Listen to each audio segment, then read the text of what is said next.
أعوذ بالله من الشيطان الرجيم بسم الله الرحمن الرحيم ومن يقنت منكن لله ورسوله وتعمل صالحا نؤتها أجرها مرتين وأعتدنا لها رزقا كريما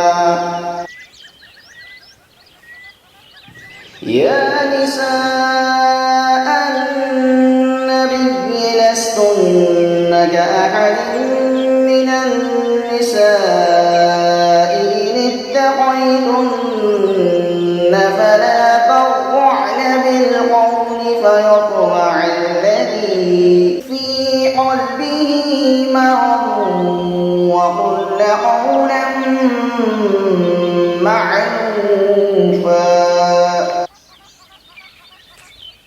और जो तुम में से अल्लाह और उसके रसूल की फर्मा बरदारी करेगी और नेक काम करेगी तो हम उसे उसका दोहरा अजर देंगे और हमने उसके लिए इज्जत का रिस्क भी तैयार कर रखा है।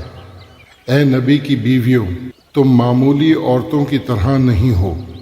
अगर तुम अल्लाह से डरती रहो और दबी जुबान से बात ना कहो, क्योंकि जिसके दिल में मर्ज है वो तमा करेगा, और बात माकूल कहो। But whoever of you is obedient to God and His apostle and does the right will be given a twofold reward by us, and we have a rich provision in readiness for her.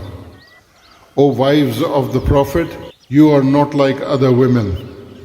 If you are mindful of God, do not be too obliging in your speech, lest someone sick of heart should covet your person. So say only customary things.